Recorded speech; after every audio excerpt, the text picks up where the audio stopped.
Okay, I'm back. In this video, I'm going to talk about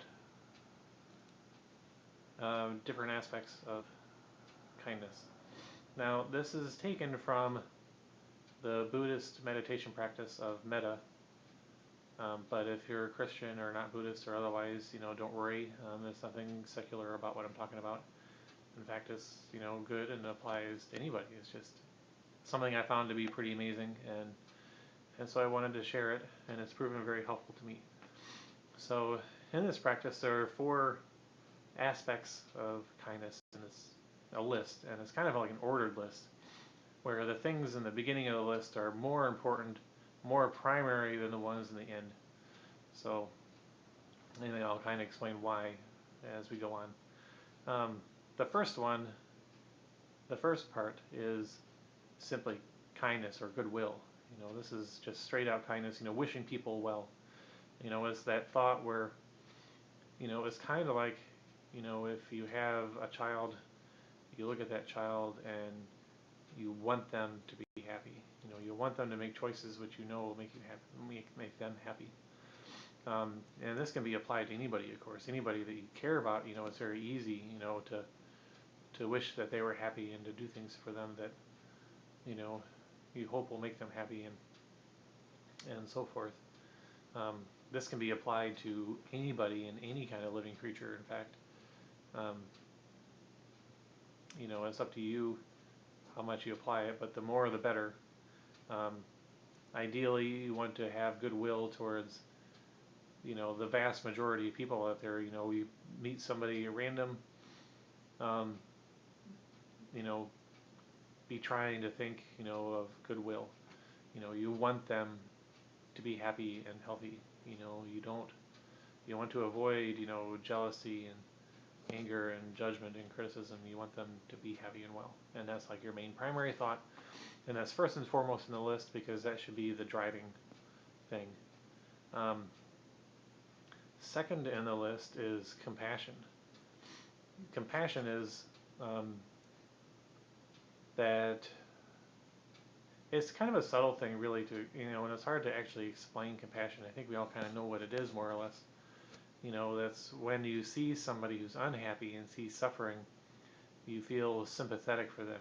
You know that, um, there's a part of you that knows that, we all go through this and we know how bad it is, how awful it is, and remembering, and having that knowledge of how pleasant, suffering and pain is, we feel compassion for that person.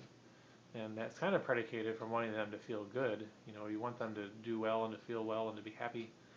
And when we see them suffering anyway, then we have compassion. So when we encounter somebody who's unhappy or and so forth, we can have compassion towards them.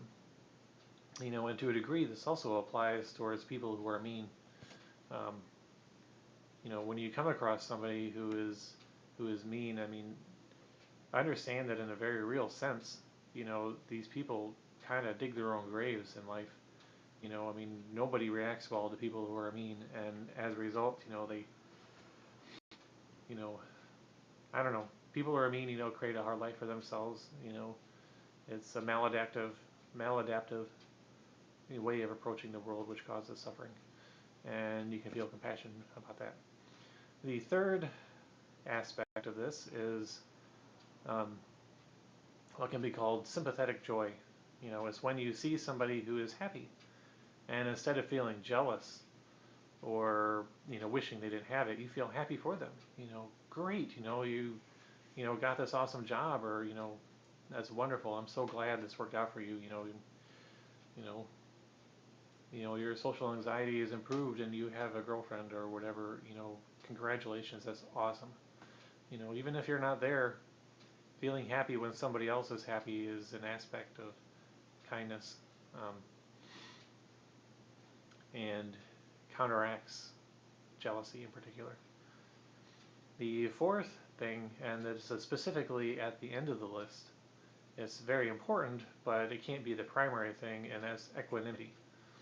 Um, Equanimity is the understanding that we are not fully in control of the situation, and that we can't really control other people, and it's a little bit of an emotional distance. If we let the first three aspects of kindness uh, embroil us and an emotional roller coaster run, um, that's not a good thing. So equanimity is there as kind of a stopgap measure, um, to keep us a little bit, just a wee bit, aloof, sort of, not like distant from people, but it's kind of like the wisdom that knows that things are going to happen. You know, we are happy when our friends are happy. That's great. That's a temporary thing. It's going to come and it's going to go. We're sad when our friends are, are suffering. Um, we feel compassion to them, but ultimately this is a part of the human condition, and it's going to come and it's going to go. You know, this doesn't really, with kindness itself, with a feeling of goodwill towards others, that is always first and foremost and primary. So that's like the main thing, no matter what. But you do this goodwill. I guess that the key thing with this last part is that, you know, you can have goodwill towards other people, but you can't expect or rely on the fact that they're going to reciprocate that or recognize that even, or that it will necessarily do any good. Um, you can be kind to other people and you can put this stuff out there, and ultimately you're doing it for yourself and for the benefit that it gives you, and in terms of your outlook on the world. Um, and if they don't take it, don't get upset about it. God damn it, why didn't they, do what I said? This would have worked out so much better. Don't get ruffled. Um, things are just out of our control. Have a little bit of wisdom, have a little bit of equanimity, and you know, keep applying kindness and compassion and sympathetic joy and all this other stuff. Um, so yeah, those are the four parts. There's kindness, compassion, sympathetic joy, and equanimity. The goal of all this stuff again is for you ultimately, because we can't really control other people. We can control ourselves. We're the person that we can affect and that we can really make happy if we want to, and do the right things for it. So